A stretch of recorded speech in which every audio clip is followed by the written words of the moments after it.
അത് ഇഷ്ടമായിരിക്കില്ല. എങ്കിലും അത് ചിലപ്പോൾ ഒരുപക്ഷെ നമ്മൾ അസുഖമൊക്കെ വന്നു കഴിയുമ്പോൾ ബ്രോക്കോളി സൂപ്പിന് നമ്മളൊരു തവ അങ്ങനെ അടുപ്പിൽ വെച്ചിട്ട് ചൂടാക്കിയിട്ട് കുറച്ച് എണ്ണ ഒഴിക്കാം. എണ്ണ എനിവേ ഒലിവ് ഓയിലോ അങ്ങനെ എന്തെങ്കിലും കുറച്ച് ഒഴിച്ചാൽ മതി. എന്നിട്ട് ചൂടായി വരുമ്പോൾ കുറച്ച് ചോപ്പ് ചെയ്ത് ഗാർലിക്ക് ഒരു വിധം ചൂടായി കഴിഞ്ഞാൽ നമുക്ക് വേണമെങ്കിൽ ആക്ച്വലി ജീരക പൗഡർ ലാസ്റ്റ് ഒരു സീസണിങ്ങിന് ഇട്ടാൽ മതി, അല്ലെങ്കിൽ ഗാർണിഷ് ചെയ്യുമ്പോൾ ഇട്ടാൽ മതി. എന്നിട്ട് കുറച്ച് ഒരു ഹാഫ് ഉള്ളി കട്ട് ചെയ്തത് അത് ഉള്ളി ഒരുപാടൊന്നും ബ്രൗൺ കളർ ആവണ്ട, ഒന്ന് പതുക്കെ ഇങ്ങനെ വഴറ്റി വരുമ്പോൾ ഈ ബ്രോക്കോളി കട്ട് ചെയ്ത് വെച്ച ഫ്ലോററ്റ്സ് അതിലിട്ട് ഒന്ന്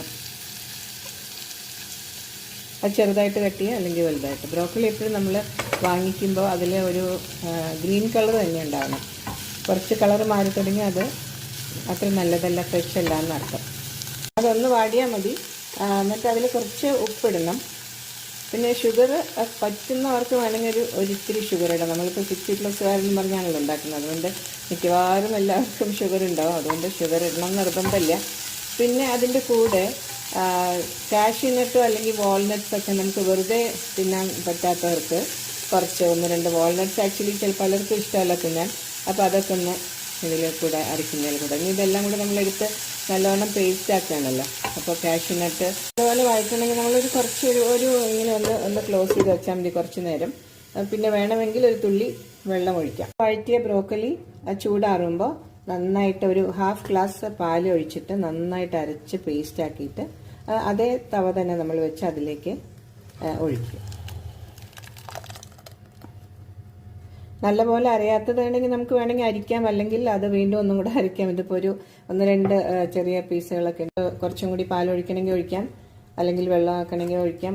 ഉപ്പൊക്കെ നോക്കി അതിൻ്റെ കൺസിസ്റ്റൻസി അനുസരിച്ച് ഒന്ന് തിളയ്ക്കുമ്പോൾ അതിൽ കുറച്ച് കുരുമുളക് പൊടിയും ജീരകപ്പൊടിയും വേണമെങ്കിൽ ഇടാം. ഒന്ന് വന്നു കഴിഞ്ഞ് കൂടുതൽ തിളച്ചിങ്ങനെ പാല് പിരിഞ്ഞ പോലെ പിരിഞ്ഞു പോകരുത്. സൂപ്പ് തിളച്ച് നല്ല ചൂടുള്ള സൂപ്പ് നമുക്ക് ഒരു സൂപ്പിൻ്റെ ബൗളിലേക്ക് പകരാം.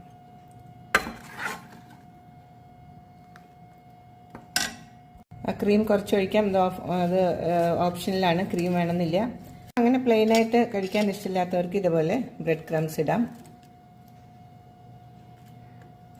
പിന്നെ പീനട്ട്സ് വേണമെങ്കിൽ അതിടാം. ഇതൊക്കെ ഹെൽത്തിന് നല്ലതാണ്. പിന്നെ ബദാം കട്ട് ചെയ്തത് അതിടാം.